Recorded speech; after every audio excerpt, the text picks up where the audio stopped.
the ambassadors of the world because you're competing in Formula One, which is global. So it is not right.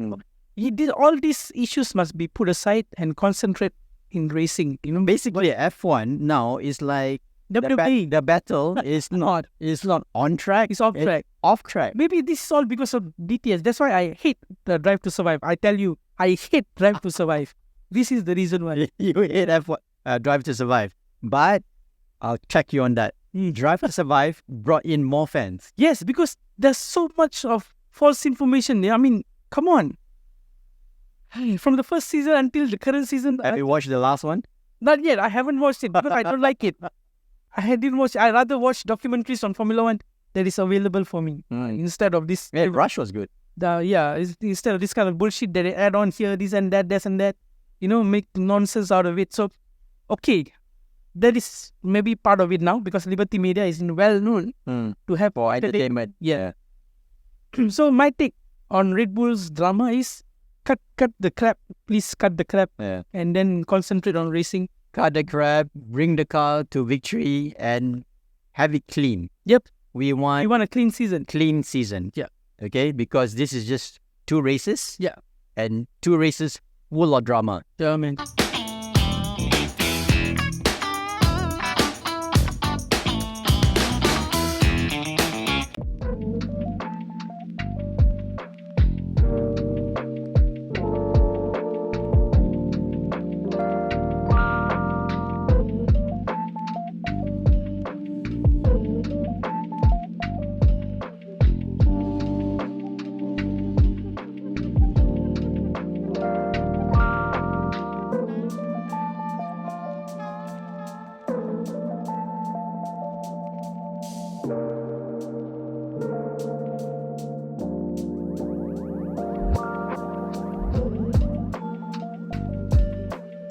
Hi, welcome to Paddock Show. My name's Harris. I'm Kumar.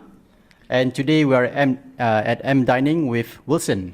Hi, I'm Wilson. Yes. So, can you tell me a little bit about yourself?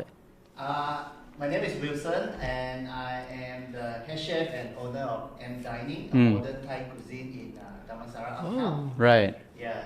Okay. So, how I know Wilson is actually we were actually together in Melbourne studying. Wow. Yeah. That was a long time back, yeah? Yeah, many years back actually. Yeah. So he actually was a chef at where is it? Long Drain. Long Drain. In Melbourne. How long were you at Long Drain? 7 years. 7 years. Wow. 7 years. 7 years. So what type of cuisine were they cooking? So they are a very famous, one of the best Thai restaurant in Melbourne. So they are doing fine dining modern Thai. That's how I learned my modern Thai cooking skill. Wow. Yeah. Yes. What do you mean by modern Thai cooking skills, bro? So modern Thai will be Thai food, but with a modern approach, like other element adding to the Thai cooking, like the Western influence, Japanese, some Vietnamese. That sounds good. Yeah, a little bit of everything. Yeah. Yeah. For me, definitely sounds good. So why did you open M Dining? So based on my research, Malaysia don't have much modern Thai cuisine. So what I want is to let customer to have Thai food, but in a cozy, comfortable place. So I really want to bring what I learned in Melbourne to give it a go in Malaysia. I see. Yeah. So how's the response and the support so far? So far so good, not bad, not too bad. Yes. Yeah. So a lot of education and knowledge to give to our customer, but people seems to like it, and the new concept is very acceptable here. Very good. So have you gotten any good food reviews so far? Yeah, our Google review is 4.9. Wow, Is, 4.9. Good. Yeah, that's very good. Awesome, bro. That's But very I would good. say, say it's really legit because the tea is awesome, man. With the bear on it. Yes. So can you tell us what do we have in front here? So this one is my own creation, which is a soft shell crab slider. So normally when we see slider or mini burger like this, you will see in a cafe or a Western restaurant, but I give it a go, and the sauce is the mayonnaise tom yum sauce. Wow. So I use ingredient to cook the tom yum, and I take it out and mix with the mayonnaise instead. So we created this soft shell crab slider, which is very popular now. One of best seller in our restaurant. Cool. Yeah. I had one of those, Yeah. and I ordered the second one. Yeah, I'm gonna order that later again. So it's beautiful. So what do we have in with the teddy bear there? Looks great, man. Yeah. And it tastes great as So well. that's an iced tea. Yes, there's a house brew Thai milk tea. So nowadays everyone want to take a picture before they eat or drink. So we came out with an idea of the cute teddy bear to make it more Instagrammable Yes. nowadays. Yeah. So now it's all about the Yeah. camera eating first before Yes. the customer. Yes. Right. So, I did that. yeah, so previously, like on the earlier day, like you normally just go to a restaurant and then you just start eating. But nowadays it's different. People want the food to looks good, colorful, or more creative, and also have to taste good. Beautiful. Nowadays it's different already. The dining experience has been changed. Yes. Yeah. So with that, we are now in Ramadan. So do you have anything special for Ramadan? Yes, we do have our Hari Raya set menu, Right. which is valuable starting from 488 for 6 person. Six. Six Wow. person, Okay. Wow. and then unlimited jasmine rice, including drinks, entree, mains, dessert, Right. all included. All included. Yeah, yes. So when does this promotion start? It's already started. Oh, already started. Right until end of Hari Raya. Right. Yeah. Okay.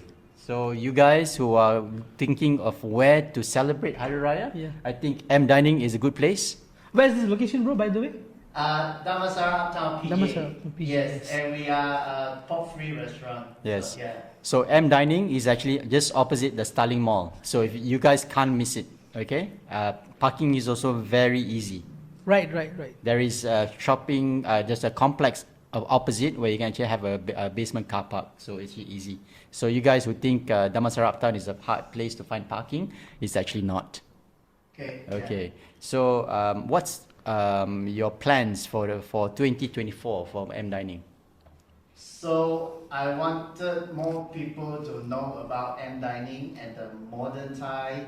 So eating Thai food not only just the traditional. So there are so many new and creative, innovative way to cook Thai food and present Thai food. So we want more people to know about M Dining, the modern Thai cooking. So you came from Melbourne, so you know how Australia has got a lot of fresh ingredients. Yeah. So did you find that a challenge to set up a restaurant in Malaysia? At first, I thought it would be difficult, but surprisingly, Malaysia locally also have some very impressive products as well. So some of the product we use import, but we also use many local, like all the vegetable sourced locally. Yeah.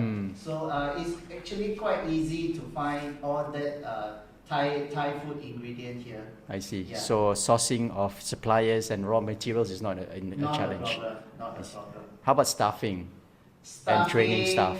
Yes, challenging, but we are doing okay now. You're doing okay? Yes, Good. Yes. yes. How many staff do you have now? About 8. 8. 8, including front of house and the kitchen. Yeah. And M Dining can fit how many customers?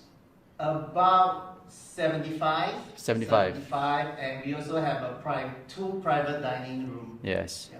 So you guys will have got a big party coming. If you are Or family. coming with a family for celebration, for birthdays, for your anniversary or corporate dinner, Yeah. you can also book the private room. They have 2. And one table can fit how many people? So one room can fit up to 12 or 13, but 2 rooms can be combined into a big one, Yes. so can fit up to 30%, no problem. And we can provide a lot of different style of dining experience, such as buffet, sit-down dining, sharing style, or individual course menu also can be done. So Different, very different. Yes. So Kumar, do you know that most of the sauces in M Dining and all the flavoring is all done in-house? Everything's done from scratch. Yes. Cool, man. I gotta taste all of your menu, man. Yeah. Okay. Everything's done from scratch, so Yes. nothing is from a bottle. Yes, yes. So It's this, a lot of work, yes. yes. A lot of hard work, huh? Yeah, yeah, yeah. So I find this is a step above the competition in Malaysia. I think. Yeah, if you look at the place, I mean, it's super comfortable. The food is awesome. From the tea itself is already, get me tingling. So why not? This place is good, comfortable for family, friends. And if you later on, when we go outside, we will show you how it is nicely decorated with such a amazing vibe. You come with your girlfriend, you come with your scandal, you come with your anyone. This place is just nice for dining, man. Yeah. So it is also a very comfortable place to be with. I think you can make memories here as Yep, well. yep. And looking at the future of M Dining, I'm confident that they can actually expand to other locations. We support you, bro. Yeah. Oh, thank you. So thank you. do you have any expansion plans? So far, not yet, because we are quite new actually. We're not even a year old. Mm. So hopefully Yeah. we will have more outlets in the future. Yeah. Yes. So with that, Wilson, thank you very much for you. giving us this opportunity to record our Yep. episode 9. Thanks a lot for your time, bro. So, guys, stay tuned with some short video in this episode for us to cover M Dining. And we hope that you guys like, subscribe, and comment down below, and make reservations at M Dining. Make sure come, yeah? It's Yes. an awesome place. You must come. If you don't come, you'll regret, because the food is For delicious. those people, for those people in Damansara, I mean, I'm sure people don't know where exactly is located and stuff like that. So we will put inside our video later on so that you have more exposure on where to come, where to park, and stuff like that. Right? Okay, lastly, do you follow motorsports? Sorry? Do you follow motorsports? Not really, a little bit. Yes. I watched F1 once or twice in Once, Melbourne. yes. Yeah. Oh, you've been to the race? Yeah. When Schumacher still, quite long ago, yeah. right. Schumacher still raced. How was it? Very exciting, very loud. Loud. Yes, yes. Those were the days, eh? Yes, yes, yes. So my first impression is they're gonna, in my opinion, they're gonna crash in every corner. For that speed and how they approach the corner, but at the end they that happened. So that was how fast it was. Yes. How fast they are going in the. How about cars? Do you like cars? Yes, of course. Yeah? Yes, of course. I What's like your favorite car. brand? I would say BMW. BMW? Yeah, yes. Which one? I have a 318. You have a 318? Yeah, I have a 318. Hi, So, hi. yeah, Mine is 320. I like it. Very, very, very useful and reliable. Ah, there you go. Yeah. Oh, man.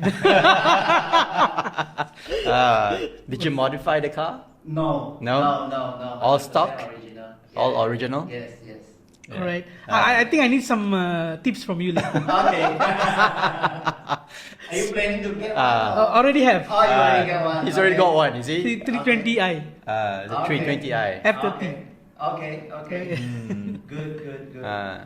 So, Because it's very useful. It's very quite good in power, and because I have 2 kids, so also very spacious for family car. And- so and- I put 2 baby seat at the back, no problem. Yeah. no problem. Yeah. Beautiful. Good saloon car, yeah? Yeah. Yes. And if you want to throttle it up, you can throttle it up in highway. In Malaysia, actually, BMW, guys, BMW stands for banyak makan wang. Betul juga dan tak betul juga. yes. Right? Agree. But if Agree, you agree. find the correct car Yes. and the correct condition, I don't think it is a problem. Yeah, it's not a problem. Because Just need to I used to have a 328 and it was a very good car. Yes. Especially Awesome, man. on the toll and the highways. It flies, yeah? Yeah, the car flies. Especially with the M body kit and a big low profile tires. So awesome car. BMW guys out there. Yeah. Munich fans. Huh? Munich. Okay. So we will be right back with segment 2. Yeah. Segment 2, yes. Come back to you shortly. All right.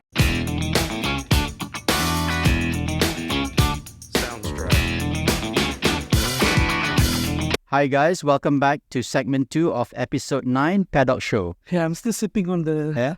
Thai tea, man. The bear is broken. The bear's broken. What happened to the bear? I drank it, man. So sorry, bro. So last week we had a lot of races, huh? Yeah. We had MotoGP, Formula One. We have Daytona 24 Hours. We had IndyCar Saint Petersburg, and then a lot to look into the result and what has happened during the start of the season. Exciting. So who won the MotoGP? MotoGP sprint race, it was won by Martin by quite a good margin. He is comfortable in short runs, sprint races, but not sure what is his issue during the long run. Pecco seems to have the edge when it comes to race day. My money was actually on Marquez, you know, right? But he came close. He was the fastest GP23 out there. He finished 4th. Okay, I run down the results. Kumar? Pecco won the race, and Martin was 2nd, and Brad Binder was 3rd. Brad Binder? Yep. And all Ducati bikes? No. Pecco on Ducati GP24, Martin on GP24, Brad Binder on KTM RC16, and Marquez on GP23. Wow. So if you look at the results, Marquez came actually from behind, gradually improving his lap time, trying to adapt to the bike. He finished 4th. And other bikes, if you look at the top 10, it's all European. All European bikes. With KTM and Ducati and also Aprilia. The fastest Japanese bike was Fabio Quartararo. Yes. Out of top 10. Fabio. Then comes Zacco, Mir, and then Nakagami, then Marini. How did Honda do? Honda, they are still not there yet. Although their bike, the package has been upgraded. In the race, Honda was 6 seconds faster than previous year's race result. And Ducati were almost like 12-14 seconds faster. Wow. So you look at the difference of development, it's huge. Yes, they improved it, but they never improved as much as they should have improved because they are still doing the catch up. Be it Yamaha or Honda, they are still doing the catch up. So it will be hard. Maybe we can see the result. So you see, MotoGP is not very far away from Formula One. We can sort of predict who is going to be ahead in the first few races. Correct. As I mentioned earlier, Pecco, he really do well in race trim. He is not bothered about sprint races that much. When he comes to the race.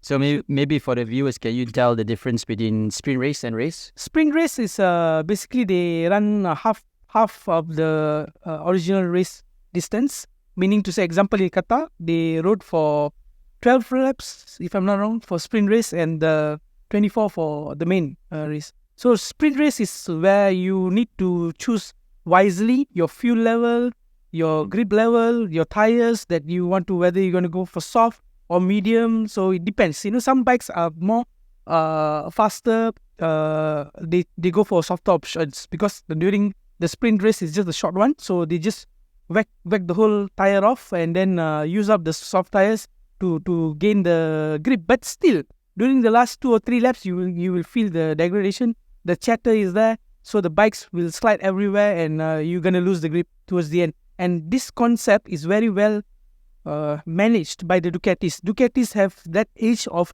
keeping the tires alive. I'm not sure about Martin. Martin is always having tire problems. Even last year in Michelin, there was some rumor that they were using different type of compound for Martin and also Pecco. So politics are still there. We don't know. So as I was saying, it depends on how you manage the tires. Say similar to Formula One, you need to manage the tires. Tire management is everything in motorsport. Yes. Not in just one series, but every series. But Michael did 4 pit stops in France. From way back. From way back, he did 4 stops. Those days you don't have fuel limitation. You don't have tire limitation. You can just whack your soft tires and go for 4 or 5 stops. Yeah. And then still come ahead and win the race. So that kind of magic we don't see anymore. Yeah. It's all about managing. Yeah, it's all about managing. It's like managing. But the thing is, sometimes with this kind of level of motorsports, we don't just race with our skills, but also our mindset. And also, it's all depend on the bike. Yeah. The bike plays an important role. If you ask me, Danny Producer said once that today's generation of bikes are basically not I could say that it is not 100% riders' handling capability. It won't show because you have to still play around with the gears, electronics and stuff like that. So it's not rider-friendly generation. Like Rossi, Pedrosa, Stoner, they want wild bikes. That's where you can show your true skill. Even at certain point when Marquez made the debut in 2013, the bikes are still wild. So you can see the skills there. Yeah. But now it's all bike, man. That's my review on Qatar GP. So moving on to the next race, your money still on Ducati? Yeah, they're gonna nail it this year. Similar to Red Bull, how they're doing in Formula One. Ducati have high chances of winning it again. So talking about Formula One, Jeddah Formula One race just finished last week. Yeah. So was it a surprise or was it a boring race? For me, it is a bit boring because there was no fight towards the front end of the field. But everybody says boring. You don't see the master skill of Max on how he drives to get that perfection every inch out of the RB20. People don't see all that. People just see, the car is good and he's off. He goes. Perez was there, just 7 for 6 seconds behind. How did Checo do? He did well. He was matching the race pace of Max, but of course they slowed down during the end of the stint to manage the car and all that. Again, management. And third place, Leclerc. Leclerc was also good. I mean, their pace was there. They were fighting with the Bulls in the first few dozen of laps. After that, they faded basically. Tire degradation is still there. Ferrari, what are you doing? They're waiting for 2026. I think 2026 will be the turning point for most teams. I think if they were to bank on winning a championship or even having hope, it will be 2026. But you see, if you ask me for Jeddah, the highlight of the race was Nico Hülkenberg and Magnussen. With the way that they drove, how Magnussen backed the drivers behind, despite getting the 10-20 seconds penalty, he helped his teammate to earn that 1 point. In Formula One is so crucial to get that 1 point. 1 point is like a victory for teams to the lower end teams. It's the amount of brain work and also the strategy that you need to put into to ensure that the Hülkenberg comes in front of the second half of the field. And it was actually, I was like, not concentrating on the first top 10. I was concentrating the below. Tsunoda had the pace, but he was, if you look at his way of driving, his DRS flap will close earlier than other drivers. So that is a disadvantage. I'm not sure what setup he used and stuff like that, but actually it's a disadvantage towards because Jeddah is a fast-flowing track. So if you close your DRS earlier, you are the victim behind. So Alex Albon took the advantage and overtook him. Wow. How did Danny Boy do? Danny was, he spun, right? He spun in front of Ricciardo. He's actually didn't have a good 2 races. He need to back up. First race of the season was held by his team to let him pass Tsunoda, and now he spun. He making mistakes, so we don't know whether his touch is still there or not. But we will see through the. No doubt, Danny Boy is still a very talented driver. Yeah, because he used to be part of the Red Bull racing and still is team, and he still is. So, and in fact, he's the only driver who's been in all 4 variety of Red Bull. Correct. Generation, right? Red Bull, Visa Cash App, and another one. The Toro Rosso. Toro Rosso, yes. Toro Rosso, but yes. Was he driving Toro Rosso? Yes, he was in all 4. Oh yes, correct. Yes. Yep. If he's not a talented driver, he wouldn't have been picked up by Red Bull. He was in HRT and he was basically, HRT, right? Yes. Hispania Racing Team. Some people call it Honda Racing Team. I don't know why. No, it's Hispania. It's Hispania, guys. Hispania Racing Team. Those days he was just killing his teammates, by his pace. We don't know. I mean, still got time. It's not I mean, it's only 2 races. We still have 22 left. We cannot predict this that year. Much. Yep. And actually, speaking of races, it's just not F1 and MotoGP. We also have other races. Yep, correct. We have Formula One Academy, whereby these young girls are racing alongside Formula One races, some of the Formula One races. So it is the effort shown by Formula One in terms of diversity, and also to promote more female drivers into Formula One and other junior categories. It is actually it's a good thing, to showcase that the females can also deliver. We are not sure of Formula One yet because we didn't really had a full-fledged Formula One female racer, but maybe it will come soon. From this academy, it will help a lot. Yeah, it will come soon. So actually, Formula Academy is a very important stepping stone, I think, for female drivers, open-seater drivers. Because I think their hope and dream from FIA is to have 1 or 2 female drivers to be absorbed into F1. And it's actually a good idea. We had some female F1 drivers in past years, but yeah, they still couldn't make that long run, I think it's the lap times that counts. The lap times, the consistency, the strength. I mean, the physical demand also. Physical demand, yes, but I would say there are some drivers in other races like Le Mans, like IndyCar. You have Danica Patrick, you have Catherine Legg. They can compete. It's not that they can't compete. Maybe that oomph is not there. No. That maybe the 10% of what Just you need is the remaining few percent to make you great. Yes, maybe it will come. We don't know. Hopefully one day. We have Juju Nodal in Super Formula now. She is competing against all male drivers. So let's see. Maybe. So in Paddock Show, we don't only cover MotoGP and F1. Yeah. We also cover other racing series. Yes. So previously, there was also an IndyCar race. Yeah, IndyCar.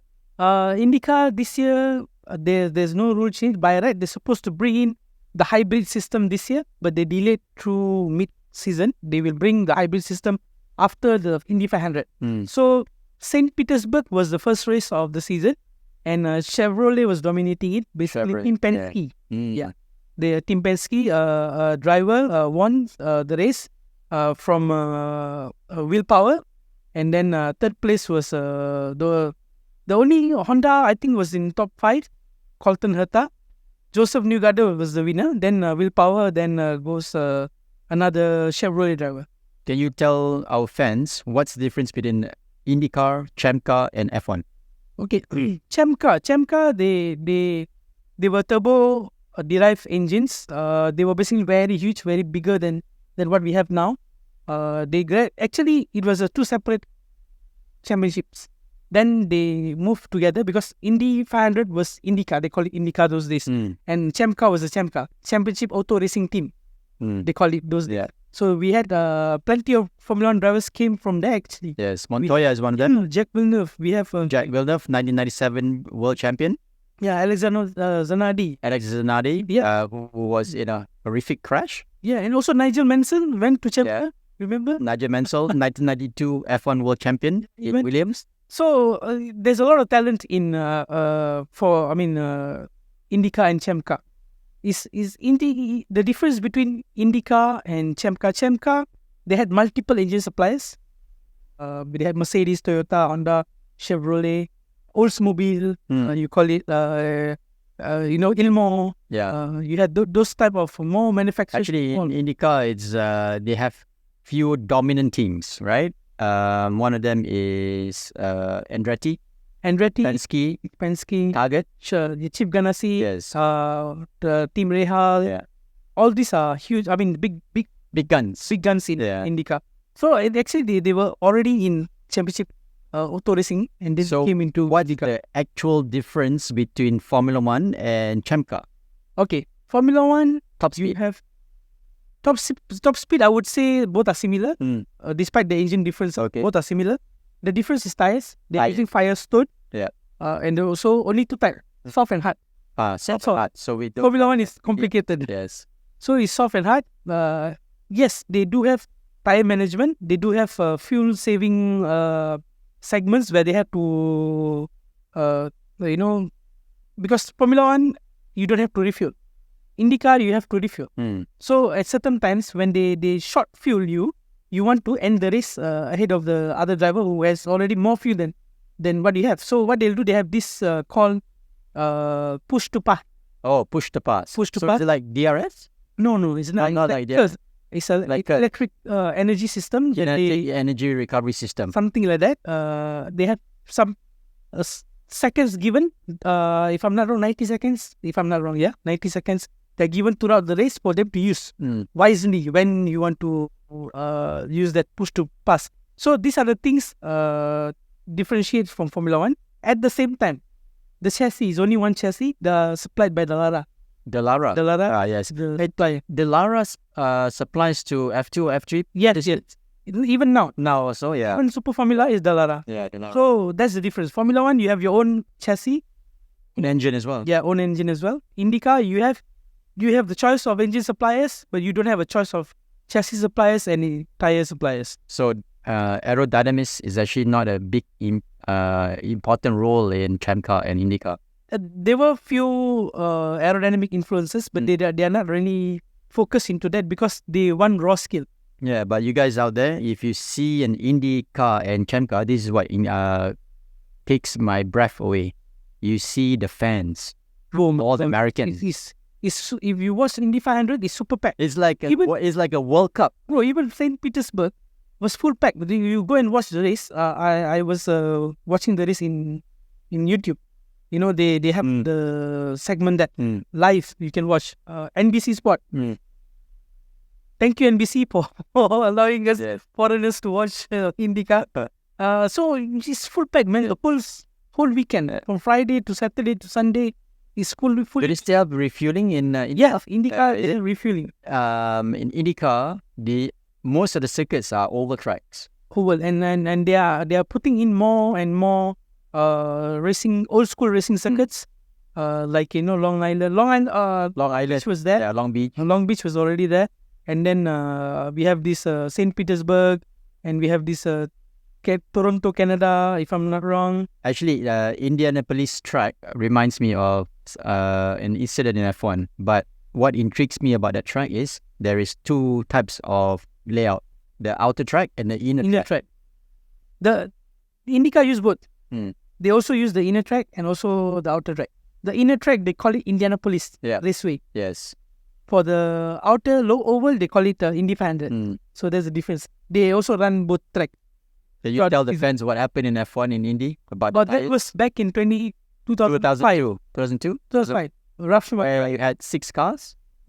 2005, where there was some issue with the banking, where Michelin tires were not able to cope up with the speed that the F1 cars go through that. So what happened was they proposed to put some chicane to avoid to slow down the cars. Michelin proposed, right? Yeah, Michelin proposed it, Yeah. but Bristol runners rejected it. So what happened was Michael won the race from 6 drivers. That was Michael, Rubens, and Thiago, the podium. Thiago Monteiro from Jordan. Then Narayan Karthikeyan, then the two Minardis. I can't recall their name, but I think it was Christian Elvis. That race was an appalling race because everyone just did a warm-up lap and all of them came into the pit except the Bridgestone runners. Yeah, and then there were fans angry, throwing stuff. Yeah, to the throwing track. bottles. That was crazy, man. So that was one of the memories. Just a bit of, Yes. classic highlight Yeah, correct. that we remember. So we also have AARC today. Yeah, 7th this of March. weekend we are also having Asia Road Racing Championship, whereby our gentlemen from Malaysia are competing as well in ASB 1000 and also 600 and 250. Yesterday was interesting. Hafiz Sharil was doing well Hafiz Sharin. until he had a technical issue with his Ducati. He had to retire. He's in the JDT racing team. Yes, JDT Racing Team. He had to retire, and the race was won by Kamarul Shah. Wow. Yes, it Wow. impresses me, because Kamarul. How do I spell his name? I really have no idea. Kuma, I think this is also what Paddock Show is all about. Our intention of having Paddock Show is to bring you guys more coverage about local series happening in Malaysia. I think there is no channel or there is no source of information right now. Yes, and as the Kamarul Azman Shah, I'm sorry, bro, if I got your name wrong, but he impresses me every year, with his private tip 1X1 BMW S1000 RR. He is managing to win races and the championship as well. And hats off to him. He is very fit and very eager to win the championship again. I hope you have a good fight with Sharin this year and also other ASB 1000 riders, Wow. as you know. And Sepang Motul, 12 hours. Yeah, it's going on this weekend as well. Petronas Sepang circuit is having this Motul 12 hours of race. We have GT cars, Porsches, Ferraris. If you want to have a watch, go ahead at Sepang Petronas circuit. Just to let you know, there will be more races coming to Sepang, like these GT races and stuff like that. So Super stay GT. tuned. Follow Sepang circuit. And Super GT is, I hope next year they will come to Sepang circuit. Make sure you follow Paddock Show. Make sure you follow Sepang circuit to know what are the latest developments on upcoming races that they're gonna bring. Yeah, definitely. So with that, we'll end segment 2. Yeah. And we'll come back to you guys after a short break. Can.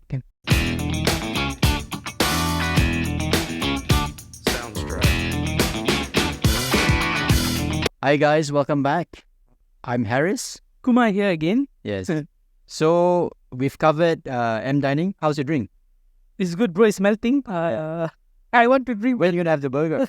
Hang on. What? The burger is calling me, bro. The soft shell crab is hunting you now. Yes. Unfortunately, I'm not able to eat because of Ramadan, but I'll be coming back for Raya. Yes. Definitely, we'll come back again. Yeah. Stronger, more. So M Dining, thank you very much for having us here. Yeah. We truly appreciate you guys setting it up for us.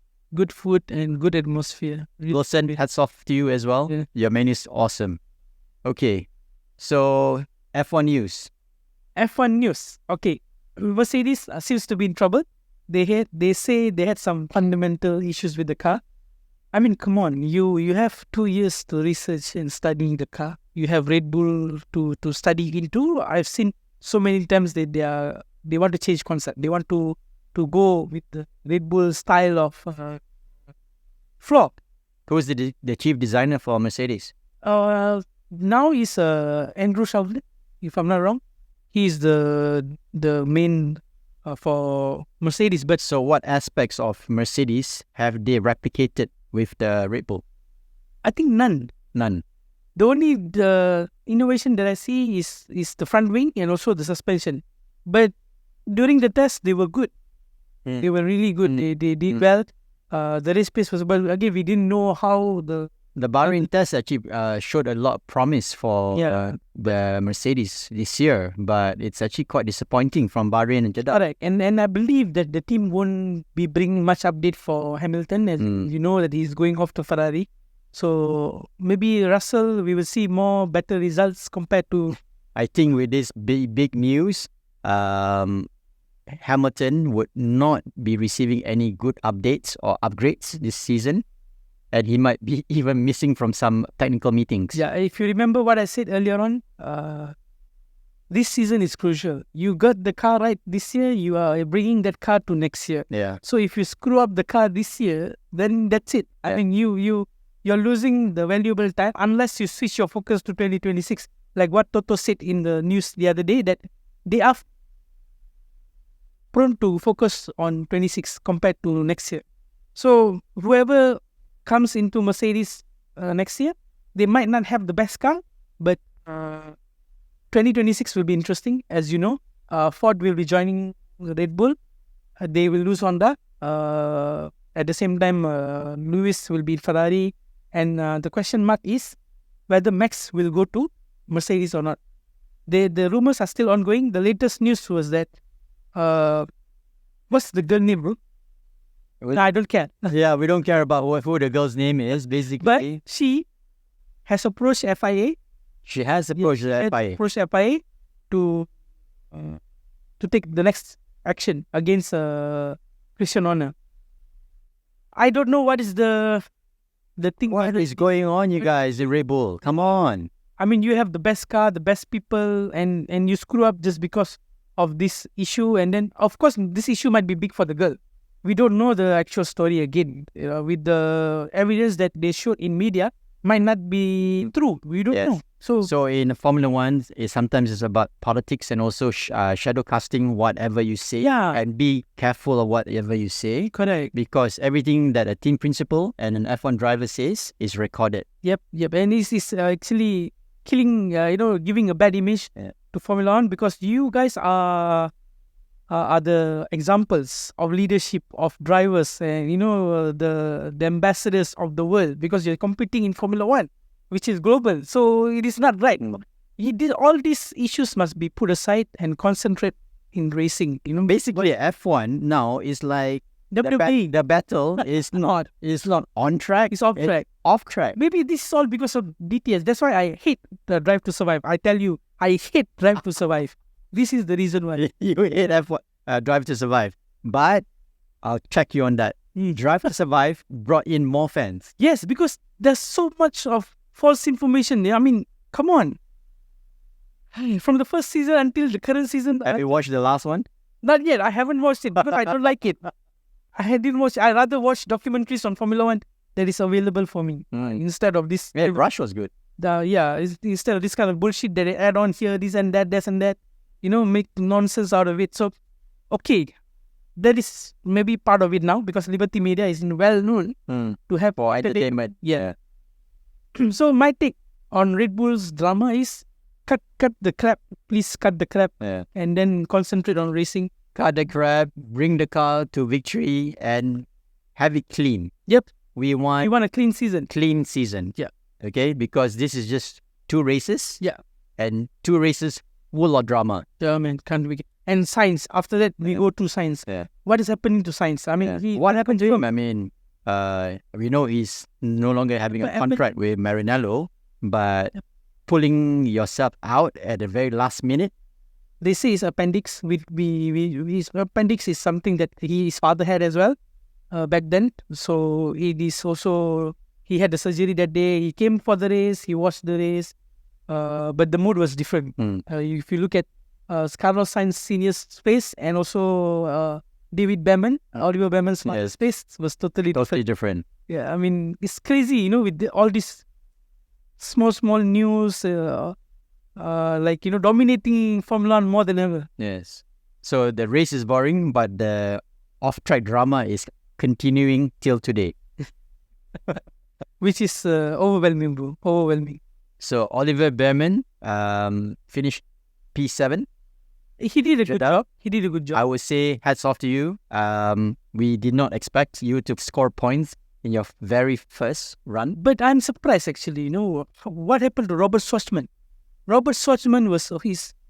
Yeah, isn't he a reserve driver for the Maranello squad? Yeah, I don't know. Maybe they picked up Bearman because he was there. I don't know, but... Money? For British drivers, great for the first time. So, I don't know. Robert Schwartzman is a reserve driver. So he has more experience than Oliver Bearman. Bearman is just 18. Nothing against you, bro. You drove well. You did well. And then, I think with the amount of your head banging on the car. Yeah, head banging was very bad. I saw the onboard shots. It was how brutal. Really bad. Yeah. Can a new generation car be still? Despite having so much of safety around you and the health and also the physical preparation is still different. So for you guys who do not know much about F1 cars are actually molded to the body of the driver in terms of the seating. So they do a test seat. So I was not sure whether Bearman had that opportunity. So he must have used the mold from Carlos Sainz race seat. Maybe we don't know the thing. I mean, the stories behind that preparation. But of course, it was last minute. But again, it was a good drive. Definitely a good drive to almost knock out Hamilton and beating Hamilton in the race.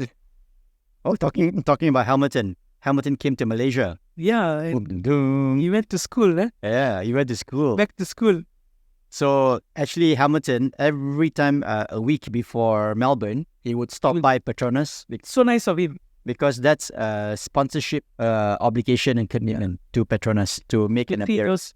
To see those kids, greet them, spend time with them. There's something good. I mean, exposure. We need more exposure as such. You cannot just do one time a year. You need to do it more. so that people get to know, children get to know more, parents get to know more, they get involved in motorsport, and then here you go. You will have plenty of junior drivers and riders available for you. Actually, Kumar, do you know that Garden International School in Montclair actually has a F1 school competition?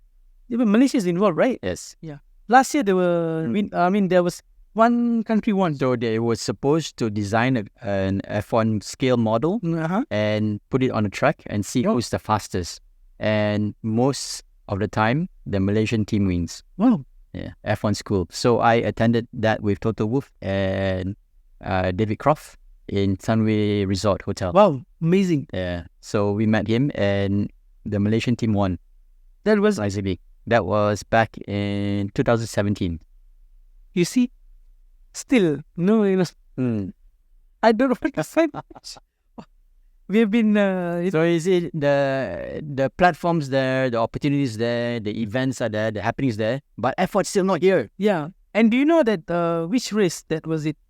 Petronas was sponsoring the track. Qatar GP. Yeah, Qatar GP. Yeah, they had banners and everything on the track.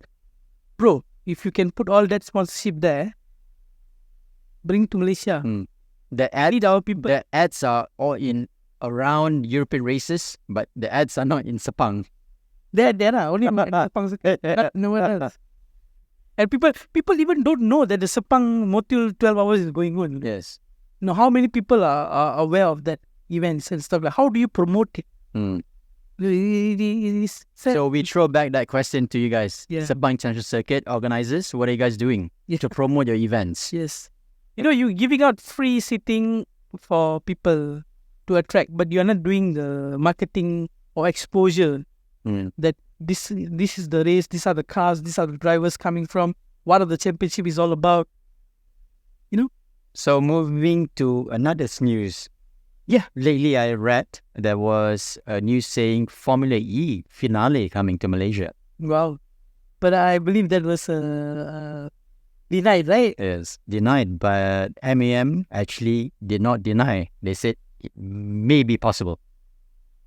So what are they waiting for then? Finale, Formula E finale. At least Formula E is still interested to come to Malaysia. You guys out there, Formula E used to be hosted in Putrajaya. Yeah, correct. And then drivers like Jack Villeneuve, Formula 1 drivers, Takuma Sato, Karun Chandog were all there, the first race of the season. So let's test Kumar's knowledge of Formula E. Formula E. So name me 3 teams in Formula E. Andretti, Nissan, and then Audi, Volkswagen. Yeah, actually they are in one group. I'm confused. Sometimes when I see Audi, Lambo, actually, so confusing, man. One of the teams is owned by Leonardo DiCaprio back then. Back then, yeah. And then which team was that? I forgot. I can't remember. But Formula E is like changing every time, They have different sponsors, different team owners, like coming and going. So we don't actually know. But the fact that they managed to progress from a car, back then they have to switch to another car during a pit stop. They cannot run a full race distance. Formula E cars those days. Yes, they had to change cars. They had to do a pit stop to change cars from one car to another. And then what I like about Formula E, there has this thing called fan boost. Fan boost, yeah. The driver that you like, the driver that you prefer, you vote them, you get the fan boost, you get more electric power. Yeah. So as I was saying, they progressed quite nicely, From car pit stop, they really feel car pit stop to a non-stop at all. They just go the whole distance. And that is pretty amazing in the space of like 2012 or 13, they started. Right. To now, in the space of 10 years, they have already developed so much that the car is more advanced, more reliable, and also can cover the full race distance. And many young drivers from China, from, India, from Malaysia. Malaysia, we didn't have yet. Fairuz Fauzi. Yes. Was driving for it? Formula E, no. A1 GP. A1 GP. Yes. But Formula E, we didn't have any drivers. We didn't have any Malaysian drivers. So, you see, the opportunity is that if you say Formula 1 is expensive, you have the option of Formula E. You can put your young drivers there and try and test how it can be a platform. It can be a platform. If it's doing well, go ahead with the next step. If it's not a platform, then former Formula 1 drivers would not take the seat. Correct. They won't be there. Like Sebastian Buemi, Buemi. the multiple champion. If you look at the Arguswari, Nelson Piquet, were all there. They were champion. Yano Trulli, they all went to Formula E. Yes. So if you're saying Formula 1 is expensive, maybe you can venture out in Formula E. So if the government is saying, or anyone saying that we don't have sponsorship, we don't have funds, come on. Yeah. Why? I think Formula E is a lot cheaper to run. Yes. It's a street circuit. If I'm not wrong, they're going to set up a street circuit, be it in Putrajaya or whatsoever. At least you have that short-term Economic boost. Yeah. economy boost for the locals and also international. You don't have Formula E in Singapore. You don't have Formula E in Thailand. You don't have Formula E in Indonesia. So what are you waiting for? I don't understand. You are wasting so much of opportunity of international event. Recently, Taylor Swift as well. You're just... like you don't want money, you don't want progress. Then what do you want? Yeah. What the Malaysians? So this falls back to the organizers, the associations to come together, put your heads together, see how you can make it work.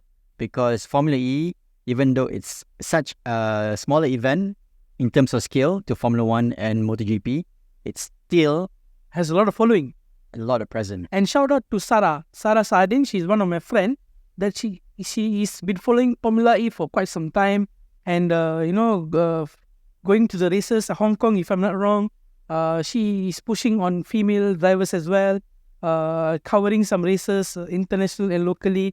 We have already fan base in Formula E. If you look at our Malaysia at the moment, because we were one of the first to organize the race in Putrajaya, so we knew that Formula E was there. So after that, we just went out of the calendar and gone missing. Yeah. And now, not for 1 or 2 years, now for many years. And now when they're interested, it's just a private company who has the connection to the organizers of Formula E wanting to bring it here, but they don't have the avenues. So this is the only ticking time bomb. I mean, what else do you want, man? Malaysia has so much of resources. So MAM, come on guys, even SIC, even Ministry of Youth and Sports, Hanayo, you are trying to promote Malaysia and also the sports industry. This is the time. Yeah. All due respect for MM for, always keep an eye on opportunities that lies around. But we need the people around them to help boost these particular opportunities. Sponsorship, funds. If you are able to sponsor people out there, why don't you do it locally?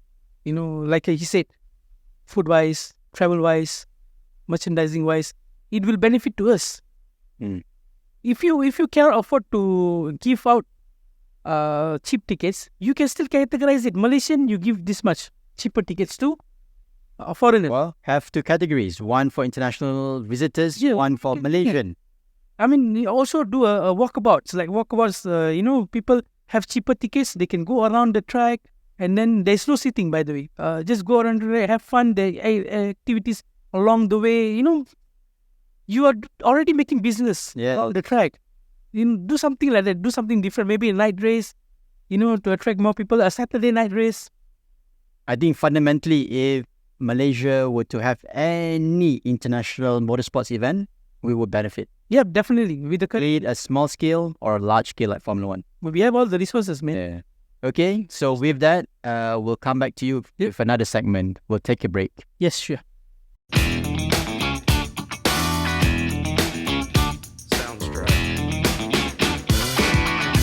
Hi, my name's Harris. Welcome to Paddock Show. Yeah, we're back here again. I'm Kumar. So we are today at M Dining. Yes, M Dining. Still have not finished your iced tea. I want to drink. Wilson. All due respect, I don't want to drink in front of you. So today is a Sunday. So usually on a Sunday, motorsports fans, if there is no race, what do we do? Normally me, I will go through all my diecasts. I will play my simulator. I will talk to my brother if he's free for go-kart. Yes. For you, I'll bug you. Or watch races in YouTube and, go through those days, season review and stuff like that. So karting is actually a big hobby. Yeah. If you guys are familiar, with karting. Karting is the stepping stone of Formula One. Yes. The ground racing series. At what age do they start normally? Ooh, 4? 4. Yeah. 4, right? Max started at 4. Vettel started about 5. There was a video that I saw, interview between Michael and yours, because they are very close friends. I don't know how they are very close friends, but so what happened was Michael and yours were asked what are your intentions, or whether your kids will go into Formula One or some other field. They surprisingly, Michael and yours said tennis, football, Yes. or some other Sports. but not motorsport. Yeah. Because motorsport is dangerous. I mean, other sport is dangerous as well. But I was surprised that he mentioned that they might not, promote Formula One or other racing categories for their kids. But end up both were in Formula One. Yes. That's what Michael said. Michael said his son would not be in Formula One or motorsports. So he went under the name of another person when he was in Go Kart. Wow. This. Yes. So I was actually intrigued by that. And he actually supported his son all the way. So how do you go into this? Yeah. I mean, Go Kart is everywhere. I think now in Klang Valley, it's actually it's mushrooming. yeah, it's good, man. I mean, a lot of different tracks. You can create a championship in Klang Valley itself. Back then, we only had one place, just City Karting. City Karting and also Elite. Yeah, Elite Speedzone. And Sepang circuit. So in Malaysia at the moment, which is your favorite track? Mine is Pinnacle. Pinnacle. Is my favorite. It's a proper racetrack and a good karts. We went there, yeah, We recently. went there and we had fun with 125cc Alonso Kart. Alonso cars, and it was brutal, man. Yeah. Cars, it's awesomely insane. The speed, the grip. I couldn't last 10 minutes. So if you are actually good and up for a challenge yourself to go on a 125 125, yeah. under 1 minute. Yes. You did 52. 52 seconds. Yeah. And mine was like 57, 58. 56, 57, 58, yeah. I'm sorry, yeah. Mine is, I'm 120 kg. There's actually a bit of weight management issues, but we'll get to that. Yeah. I don't have a hybrid system to help me out. You don't have So- every system. Yeah, talking about the track, Rud Karting facility is awesome. You have cafe, you have racetrack, and their mechanics all are quite professional in terms of maintaining the karts. I'm not sure they're using the standard karts nowadays. Before they They had, call it a fun cut, between 60 to 80 cc. yeah, I think they changed the displacement. Yeah. They no more call it 850 to 80 cc. They call it like 200 cc, 400 cc. The 4-stroke. 4-stroke. Huh? Yeah, they use the 4-stroke. A bit confusing, but Yeah. these all are fun karts. They are not proper race kart, but the speed is there. You want to enjoy with your friends, your family, even corporate company events. I mean, it's awesome. You can have. But talking about go-karts, now there is a new place where they have electric karts. Yeah, my kart. It was fun as well. That is fun as well. Huh? I know. My Tropicana Gardens Mall. Yes, correct. We went there. At that point of time, there were quite a number of other visitors as well. So it was jam-packed. You have the option, if you are going into your own group, you can have full power. Remember? Yes. I said you can categorize. If you can manage a time frame, they will actually upgrade your. Correct. So the battery pack, it depending on your skill. Yeah. So if you're really a professional, you can go with the full pack. Interesting. That's interesting. And then also the inertia of the speed, the what do you call it? When you go on the corners, it's instant power. The torque is instant. So there's no cutoff. Yeah. So this is not like lagging, like you going out of the corner or you drifting and then you lost power for the normal gas powered cars. It's different. This is instant power when you press the fuel. I think what impresses me with my kart actually is the training briefing that they gave. Because when I was a student in Melbourne, all the karting tracks I went was actually proper. So you come in, you have a proper application form to sign in, disclosure, and then full briefing before a race and proper equipment. So I think some karting outlets here need to back up. Yeah, and also to add on, Formula Karting is also good. They are basically at Strand Mall. Their facility is fine. Their cuts are good. If you want to test your skill, this is one of the tracks because it has a lot of corners. You can make up time there. Yeah. So they have new cars as well. Recently when we went there, it was quite fun with my brothers and cousin. So Formula Karting is also one of the avenue. If you want to have fun, that is the place. Apart from that, you can go to Morac. Morac is just One summer, yeah, guys. in the summer. Yeah. That's also So they have an ongoing endurance race. yeah, SWS, right? Yeah, that's the Do support them. Morac track is good. It's flat track. If you want like a sprint races, that's the best place to go. And if after you're tired with the go karting, you can just go shopping around Utama. So for you guys who want to know more about these tracks, I believe they are on Instagram. They Yeah. have their websites. We'll put the link below Correct. in our video. Yep. And I think further from that, the budget for going go-karting, what is it? Okay, those days I was used to go kart for $40. City 40 kart, ringgit. 40 10 ringgit, yeah, 10 minutes. Now, of course, it has increased over the years. You have to look at the equipment that they use, they provide. It's justifiable with the current price. So the range is, I think, between 60 to 100. I think now? 60 to 100 is acceptable across the board. But if you were to go to the 125 two-stroke, Yeah, that's see a more little expensive. bit more. Yeah. Because the parts to maintain the cart is a lot more. Yep, correct. But if you guys are enthusiasts, you guys are speed freaks. Why not? Go ahead. I know Right. every day you can just once a while or maybe every quarterly you want to have fun. Go ahead. It doesn't cost much to have fun for your own self. I think what excites me about karting is actually when you are on the track with the karts, you think of nothing. Yeah, the speed was brutal. Yeah, coming out of It was crazy. Yeah, he tried to go flat out. yeah. That did not turn out too well, but Because of try again. he couldn't go flat out. Yeah, You might want to. yes. Yeah, we'll do. So we covered price. How about if you were to enter races in Malaysia, go-kart races, There's local series that they run like KRD, like SWM, Rotex Max. Rotex Max, Morac. Are they Morac still doing? Yeah, Morac still do. Still doing, right? So if you want to train your kids to go for four-wheel racing, go-kart is the best place to start with. The budget, if you want to own your own go-kart, is also available from novice to professional setup. It's everywhere actually. You can just So karting, usually you can buy a second-hand cart between 8 to 12,000, or you can buy a totally brand new cart with the chassis and the engine for about 20 to 25. yeah, you can actually approach these go-kart circuits owners or management. You can refer to them. They can help you out to fix you with the go-kart helmet, the cart, the suits, everything is there. Like city karting, they provide everything. I think the most important when it comes to equipment, where do you buy equipment?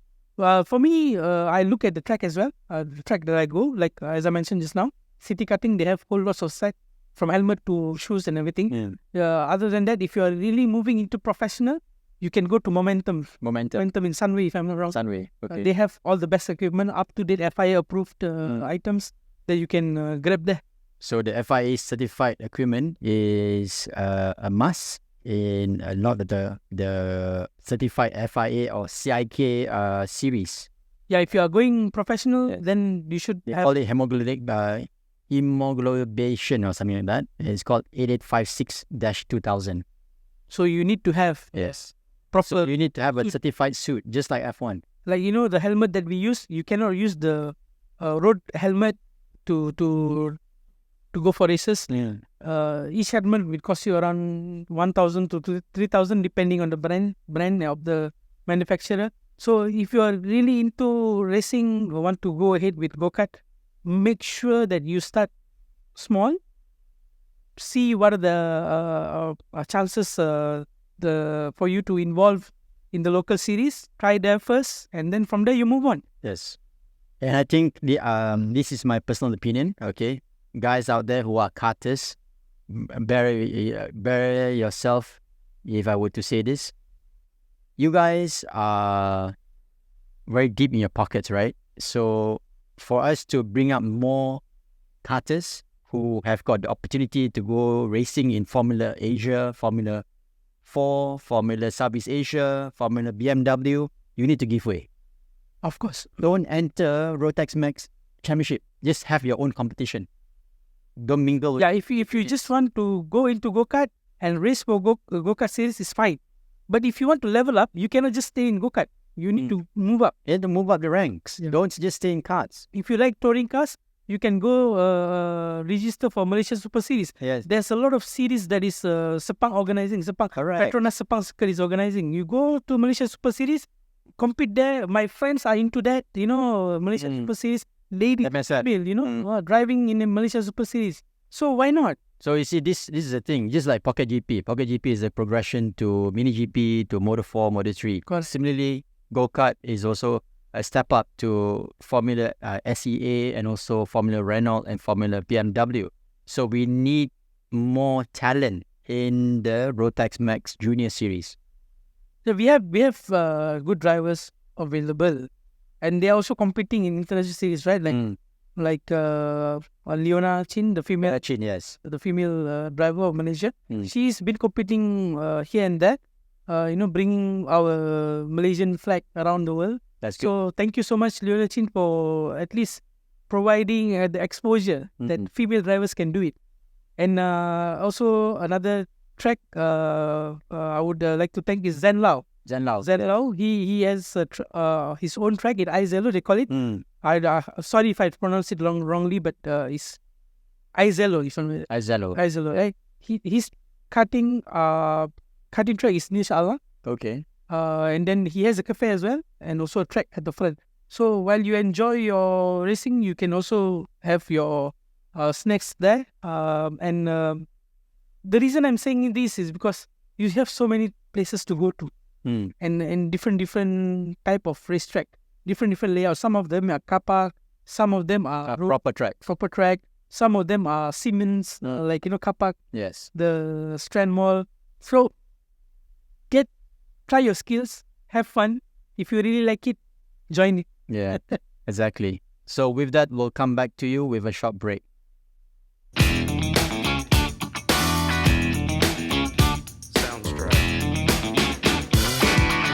Hi guys, my name's Saris. Welcome to Paddock Show. This is Kumar.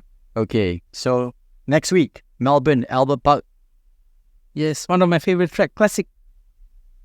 Classic track. Yeah. I remember someone flying across the track. For several times. Quite a number of times people fly. Yeah. Martin Brundle did that. Jack Villeneuve did that. Ralf Schumacher did that. Barry Keller did that. Who else? Alonso did that. I'll just share with you guys. Since I studied in Melbourne for 11 years, I actually attended the race every year. Wow. And this is something that I must emphasize in Malaysia, as I see. The general admission tickets is 99 Australian dollars. Converted, it's like 350 ringgit. You don't have a seat, but you're able to walk the entire track. Walk about. That's what we did.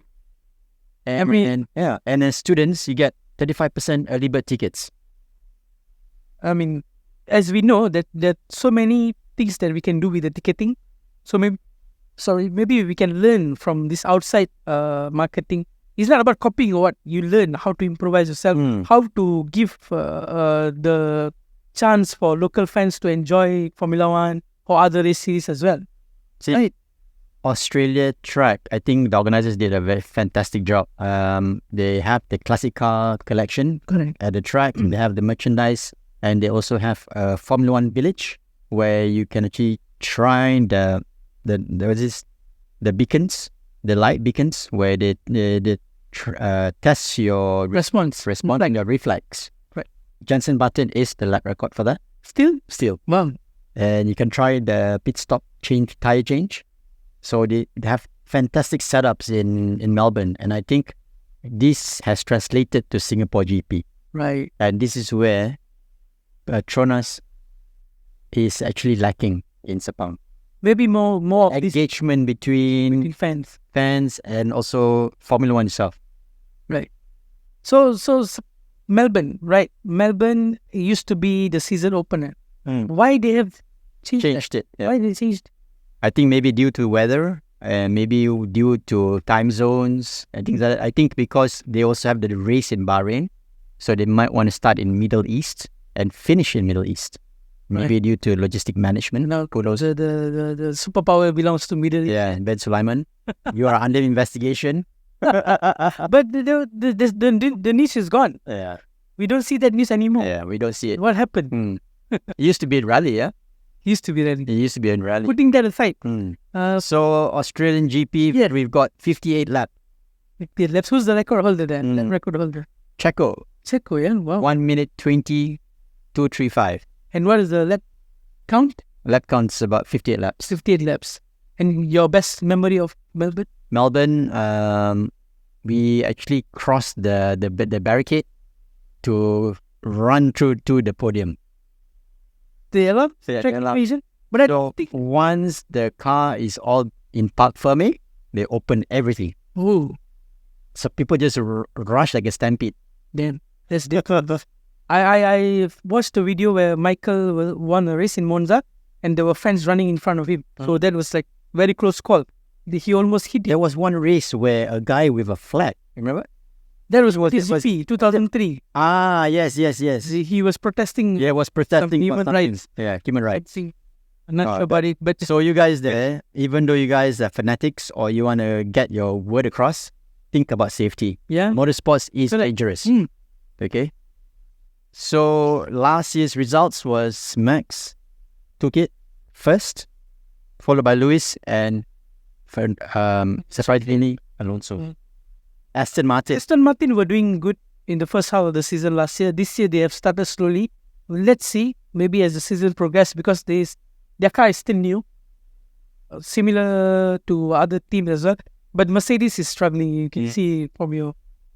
I think in terms of pace in Australia, I would again put Ferrari and Red Bull in fight. Mercedes will come behind with Aston and McLaren. McLaren will be in third place. Then I would put Mercedes, Aston Martin, and after that, Alfa Romeo is doing well. I'm sorry, not Alfa Romeo, Stick. Stick. No, Stick. Sauber. Yeah, it's called Sauber. Sauber Yeah, Sauber kick. so, Do you think you'll see any surprises in Melbourne, or is it status quo? Melbourne always have surprises Yeah. because a lot of safety car. A lot of safety cars. Look Yeah. at the history of the track. The possibility of safety cars in Melbourne is actually quite high. Is a lot. Yeah. So, if you ask me, the winner should be from pole, because even those days in 2000s and 13, 14, they were everything. The mid pack when you start during the race is always dangerous. Where does the mishap comes from? Is from the middle or the pack? Correct. So if anything goes wrong in the middle of the pack, then you'll be flying off. Yes. So to avoid that, the grid position is important also. Actually, the starting grid for the Australian GP is actually quite broad. It's actually 4 cars broad. It is broad, but the first corner is quite fast. Yes. But Approaches with, turn 1, turn 2, turn 3, turn 4. That's actually quite... and then due to certain reasons, they also changed the layout of the track. Yeah. Was it last year? I think last 2 years or Last 2 years. somewhere around. So Melbourne is always one of the best track for myself. I like Melbourne track. I grew up watching, Eddie Owen winning the race in 1989. Yeah. Then Frenzen was behind second place. Yeah. Francis Then was Ralph Schumacher. Jordan. yeah. Yeah. Then Ralph Schumacher in the Williams. So he just, from then on, I mean, you can see the track is classic. You should keep this kind of classic track into the calendar. You cannot just simply remove them. Just because you have a lot of money and a lot of things that you can bring on. Classic track is important. Is identity of Formula One. So like Melbourne, Spa, Monza, Silverstone. I think this comes to our point. Iconic tracks are supposed to be kept. Monaco is one of them. Spa is another one of them. Monza, yes. So all these tracks, iconic tracks, even Silverstone had a problem back then with BRDC in organizing the track because they didn't have enough money. So people should treasure these tracks and actually ensure that the races are held, because the fan following is fantastic. Even Suzuka, Yeah. even like if you swap between Fuji and Suzuka, people will still go to Suzuka. Suzuka. I love Suzuka. So Fuji not much. who's your take on pole position? Leclerc. Leclerc? I will go for Leclerc, Max, and then maybe if Sainz is back, maybe Sainz. If not, I'll go for Russell or Perez. Right. That will be my top 3. So speaking of which, I think we'll try and make it down to Dark Horse again. Yeah, we will. Or the Melbourne GP. Make it Because the race will start at 12 p.m. 12 p.m. We will see how we can arrange for the next race. Most probably in Dark Horse. Yeah. And then we will also conduct some giveaways. Not confirmed yet. Hold your horses. Yes. Well, we still have our giveaway for our Malaysian riders. Yeah. We have not gotten any feedback from that. So you guys, I think, are having some problems. Yeah. The riders. Yes. Just if you need help, just Google it. I've got a question from one of our lucky fans. They asked your opinion whether Vettel will make a comeback to F1. Vettel, I don't think so. He's just enough, bro. Leave it. You already retired, just retire. Michael came back. Alonso came back. Alonso is different animal. A different ball game. You just cannot compare with Michael. Michael came in because of Mercedes. And then... to pay tributes? Yeah. For me, Vettel, just keep out of the way. Do your fuel finding things that you're doing. Let the new generation come in. Don't be like other drivers. Just want to drive there for rest of their life. No, please. You need to give a chance to younger generation. Yeah. So we actually concluded that I think Vettel have resigned or retired for F1. Yeah, in my point of view. At a very good time. Yeah. And yes, he's a bit unlucky with Maranello and also Aston Martin, but I think it was a side project for him. Correct. Aston Martin was just a door to retirement. Like how Kimi did with Sauber. So I think with that, we'll catch you guys in the next episode. Yes. We'll see you at Dark Horse for the ones attending. Yep. Okay. Stay tuned.